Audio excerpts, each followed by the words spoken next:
Good morning students. मैं doctor Preeti Ameta, associate professor SGG government college Banswara.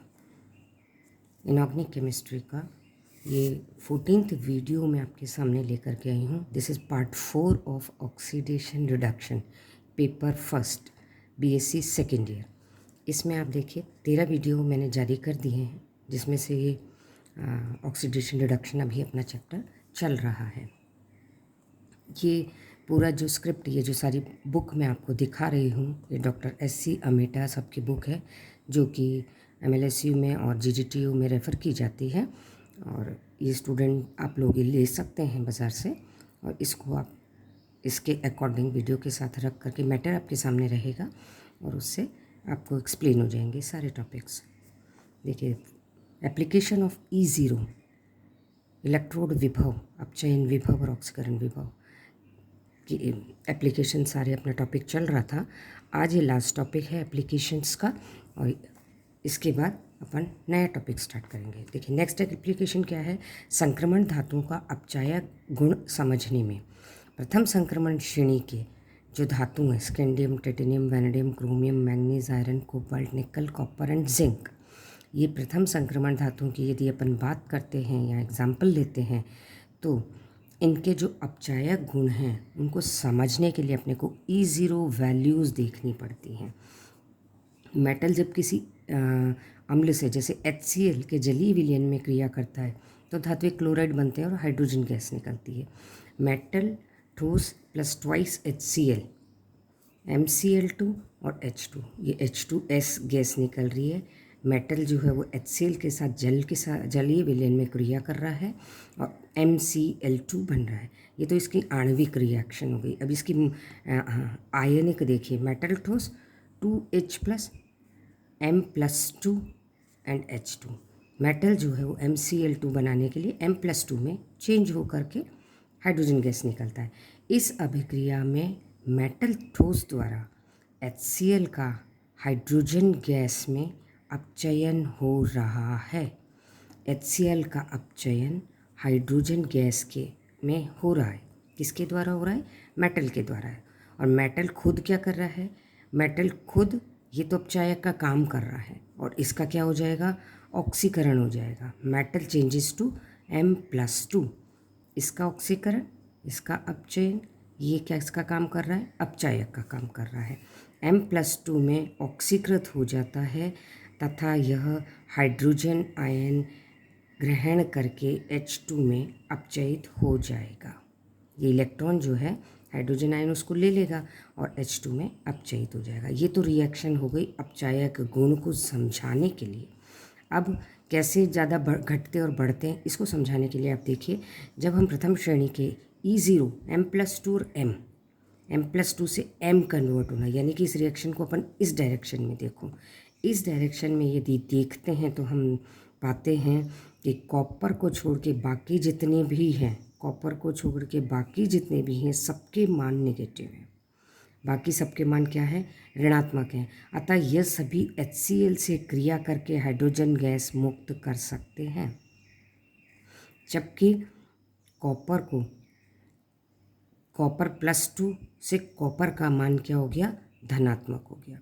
धनात्मक होने के कारण ये देखिए, इसमें जो थोड़ा सा ये आपको देखना पड़ेगा, M+2 और M, ये जो मान दिए गए वो इधर से इधर की तरफ दिए गए, इधर से इधर नहीं दिए गए। M+2 से M, पहले वाले मान जो क्या है वो कॉपर को छोड़ के बाकी सभी मान ऋणात्मक है। ऋणात्मक यानी कि रिएक्शन इधर से इधर नहीं जाके इधर से इधर अपने आप पॉजिटिव हो जाएगी और यूँ चलेगी, जैसा अपन E0 में पढ़ते आ रहे हैं शुरू से। तो रिएक्शन क्या है? इधर से इधर चलेगी, इसका मतलब हाइड्रोजन गैस बनेगी। लेकिन कॉपर का मान क्या है? इधर से इधर जाने के लिए धनात्मक है। धनात्मक है मतलब स्वतः ये रिएक्शन इधर जाएगी, तो उसमें हाइड्रोजन गैस नहीं बनेगी। इस वजह से बाकी सबको छोड़ करके ये क्या है? मेटल संक्रमण धातु जो होते हैं वो अच्छे अपचायक का कार्य करते हैं। तत्व के विद्युत ऋणी और विद्युत गुण को समझना, ये सेकंड देखिए। इससे नेक्स्ट, जो कोई भी तत्व है वो विद्युत ऋणी होगा या विद्युत धनी होगा, ये कैसे पता चलता है? आप जानते हैं विद्युत ऋणी क्या कहलाते हैं? किसी भी इलेक्ट्रॉन को अपनी तरफ खींचने की जो टेंडेंसी होती है, क्षमता होती है, उसको अपन कहते हैं विद्युत ऋणता। नौ, वे तत्व जिनके E0 अपचयन के मान ऋणात्मक होते हैं उनमें इलेक्ट्रॉनों को आसानी से त्यागने की प्रवृत्ति होती है। यह तत्व आसानी से E0 अपचयन ऋणात्मक इलेक्ट्रॉन को त्यागना, ये चीज़ें आप याद रखिए, इससे आप कोरिलेट करिए। यह तत्व आसानी से इलेक्ट्रॉन को त्याग कर धनायन में ऑक्सीकृत हो जाते हैं। ठीक है, जो इलेक्ट्रॉन त्यागेगा वो इजीली धनायन बना लेगा तथा विद्युत धनी कहलाते हैं। ठीक है ना। E0 अपचयन का मान कम, इलेक्ट्रॉन त्यागने की प्रवृत्ति ज़्यादा, इलेक्ट्रॉन त्यागने की प्रवृत्ति ज़्यादा तो विद्युत धनी। इसको आप ऐसे भी समझ सकते हैं, E0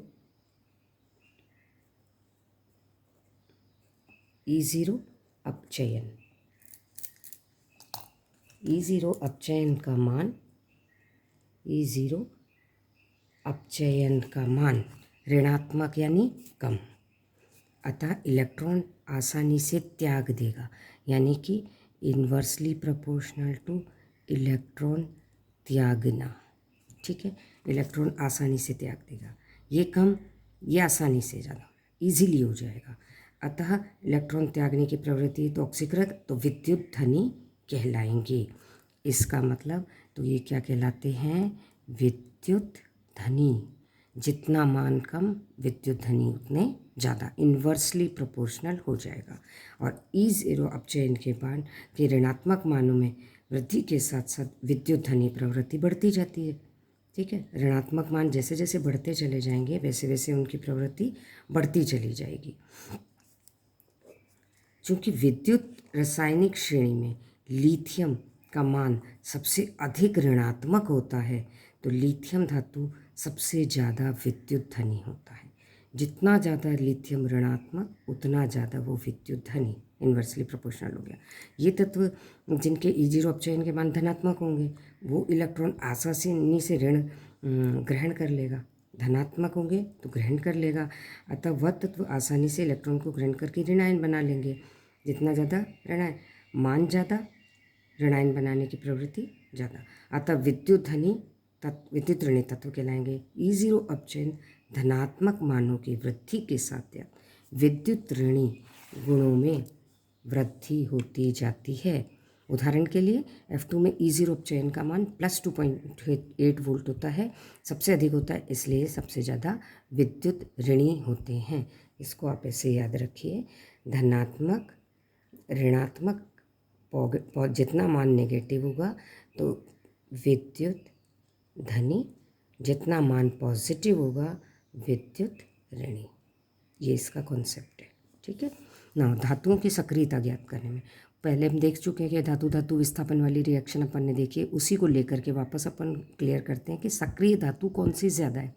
धातु धातु विस्थापन अभिक्रिया में जिस धातु E0 अपचयन का मान कम हो वह अपने उच्च मान वाले धातु को विस्थापित कर देता है, अपचयित कर देता है। अतः वह धातु जिसमें E0 अपचयन का मान कम है वह अधिक क्रियाशील हो जाएगा। E0 अपचयन का मान कम धनात्मक या अधिक ऋणात्मक, तो वो क्या होगा, अधिक क्रियाशील होगा। इसको आप ऐसे लिख सकते हैं, E0 अपचयन का मान जो भी होगा वह क्रियाशीलता के इन्वर्सली प्रोपोर्शनल हो जाएगा। जितना मान कम क्रियाशीलता अधिक। विद्युत रासायनिक श्रेणी में E0 अपचयन के मान कम होते हैं, वह धातु उनसे धातुओं की सक्रियता बढ़ती चली जाती है। उदाहरण ले लो, aluminium, zinc, stainless and copper. E0 अपचयन के मान दे रखे -7.74, -0.15, +0.34, -1.6। इसमें क्रियाशीलता का क्रम क्या हो जाएगा, अब आप देखिए। माइनस एल्यूमिनियम का कितना है, एल्यूमिनियम का कितना है, ये दे रखा है -0.74। इसका कितना है -0.7, जिंक का 0.15, SN का प्लस में चला गया, कॉपर का माइनस में आ गया। तो इस तरह से क्या है, सारे बढ़ते चले जाते हैं। मान निम्नता दे रखे हैं, इसको आप दिस E0 बढ़ने के साथ साथ क्रियाशीलता बढ़ती चली जाती है। सबसे ज़्यादा क्या हो जाएगा, ये आ जाएगा एल्यूमिनियम, सबसे पहले ये आ जाएगा 1.6, उसके बाद 0.7, उसके बाद 0.15, उसके बाद 0.34। तो क्रियाशीलता का क्रम ये हो जाएगा। हैलोजनों की क्रियाशीलता या सक्रियता निकालने में नेक्स्ट वाले पॉइंट को आप देखिए, हेलोजन विस्थापन अभी हम पहले देख चुके हैं, F और Cl का जो कंपैरिजन किया था। E0 अपचयन मान वाले हेलोजन द्वारा कम अपचयन वाले हेलोजन को विस्थापित कर दिया जाता है। अतः सेम चीज़ इसमें भी हेलोजेंस में भी लागू हो रही है, यानी कि अधिक मान वाला हेलोजन की क्रियाशीलता कम मान वाले हेलोजन से अधिक होती है। चूँकि E0 अपचयन का मान F2 से I2 तक घटते हैं, F2 से I2 तक घटते हैं, अतः क्रियाशीलता बढ़ती है। E0 जो है F2 से I2, सेम चीज़ यहाँ भी हो जाएगी। E0 अपचयन इज इन्वर्सली प्रोपोर्शनल टू क्रियाशीलता। इस फॉर्म में थोड़ा याद करेंगे तो आप सेंटेंस लिख लेंगे इजीली।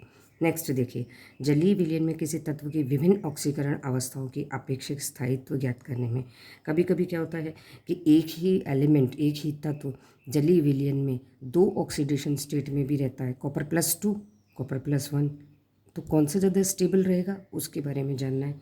E0 मान की सहायता से हम किसी भी तत्व की जलीय विलयन में अधिक स्थायी ऑक्सीकरण अवस्था को बता सकते हैं। उदाहरण के लिए कॉपर+2 और कॉपर+1 की तुलना से अधिक स्थायित्व को हम E0 के मान से समझ सकेंगे। विलयन में किसी भी जलीय में कॉपर+2 के कॉपर+1 की तुलना में अधिक स्थायित्व है, इसको E0 के द्वारा समझ लेंगे। कॉपर+1 जलीय विलयन में एक इलेक्ट्रॉन से लेकर के कॉपर बना देगा, इसका मान है +0.52। कॉपर+2 2 इलेक्ट्रॉन लेकर के कॉपर बनाएगा तो +0.34।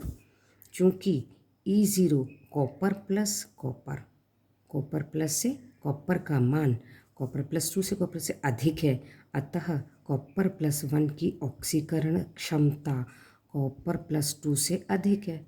जिसकी वैल्यू ज़्यादा उतना ही उसकी ऑक्सीकरण क्षमता ज़्यादा।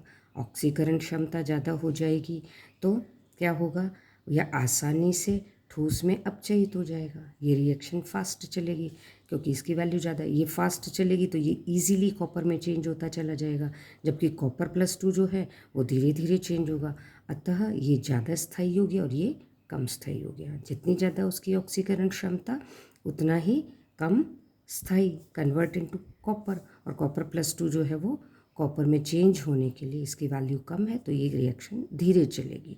अतः ऑक्सीकरण E0 ऑक्सीकरण क्षमता ज़्यादा, इसमें देखिए ऑक्सीकारक क्षमता ज़्यादा किसकी है, कॉपर+1 की, अतः यह ज़्यादा होने से इजीली चला जाएगा क्योंकि इसका वैल्यू ज़्यादा है। E0 ऑक्सीकरण वैल्यू ज़्यादा तो इसकी ऑक्सीकरण क्षमता क्या हो जाएगी, वो भी ज़्यादा हो जाएगी। ऑक्सीकरण क्षमता ज़्यादा हो जाएगी। ये क्या हो गया, डायरेक्टली प्रोपोर्शनल हो गया। E0 की वैल्यू ज़्यादा, रिएक्शन फास्ट तो उसकी ऑक्सीकरण क्षमता ज़्यादा, तो stability is inversely proportional to स्थायित्व। स्टेबिलिटी क्या हो जाएगी, इसकी कम हो जाएगी, स्थायित्व कम हो जाएगा और कॉपर+2 का स्थायित्व ज़्यादा हो जाएगा। ये सारे जो अभी तक अपन ने पढ़े हैं ये सारे क्या हो गए, आपके E0 की सारी एप्लीकेशंस हो गई। E0 की जितनी भी एप्लीकेशंस थी वो सारी कंप्लीट हो गई हैं।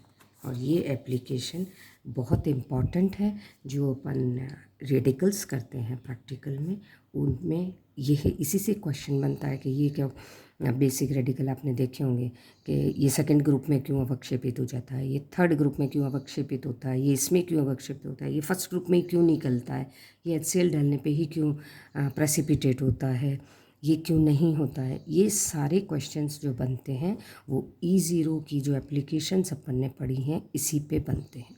मैं आपको जब असाइनमेंट दूँगी उसमें कुछ क्वेश्चन इस तरह के दूँगी तो उससे आपको क्लियर हो जाएगा। Now thank you. नेक्स्ट में अपन लेटिमर डायग्राम और सारी चीज़ें पढ़ेंगे। यहाँ तक कंप्लीट आपकी E0 अपचयन की एप्लीकेशन हो गई। Thank you.